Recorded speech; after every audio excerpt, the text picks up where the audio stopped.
हरियाणा के किसानों को धान और गेहूं की परंपरागत फसलों की बजाय दलहनी और तिलहनी फसल बोने के लिए प्रेरित करने वाले प्रदेश सरकार के प्रयास रंग लाते नजर आ रहे हैं। जिस बाजरे व सरसों की फसल को यहां कभी उचित भाव नहीं मिले, इस बार ये दोनों फसल बोने वाले किसान मालामाल हो गए। प्रधानमंत्री नरेंद्र मोदी के किसानों की आय दोगुनी करने का सपना हरियाणा में सच हुआ।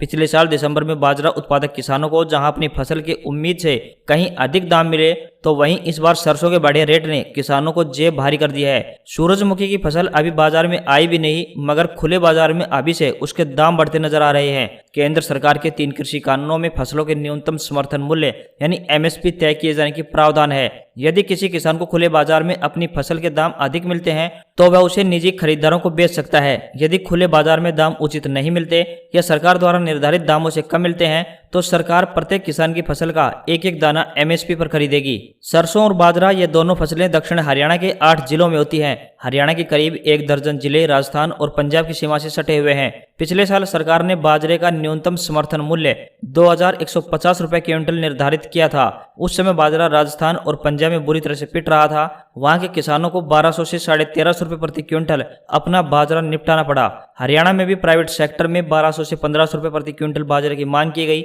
लेकिन हरियाणा सरकार ने अपने राज्य के किसानों का समस्त बाजरा 2150 रुपए प्रति क्विंटल की दर से खरीदा। यानी एमएसपी नहीं होती तो किसानों को सीधे 1000 रुपए क्विंटल तक का नुकसान होता। एमएसपी ने इन बाजरा उत्पादक किसानों को बड़े नुकसान से बचा लिया। यहां तक कि पंजाब और राजस्थान के व्यापारियों ने यहां के किसानों से कम रेट पर बाजरा खरीदकर हरियाणा सरकार को बेचने का प्रयास किया, लेकिन वास्तविक किसान नहीं होने की वजह से ऐसे व्यापारी अपने मनसूबे में कामयाब नहीं हो सके।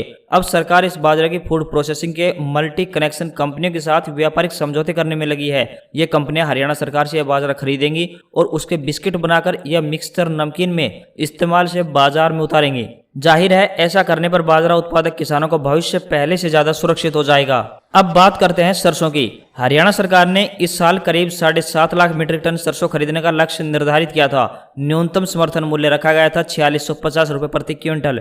आपको हैरानी होगी कि हरियाणा सरकार की खरीद एजेंसियों को सरसों का एक भी दाना नहीं मिला। खुले बाजार में यही सरसों 6000 रुपए क्विंटल से लेकर 7500 रुपए प्रति क्विंटल तक बिकी।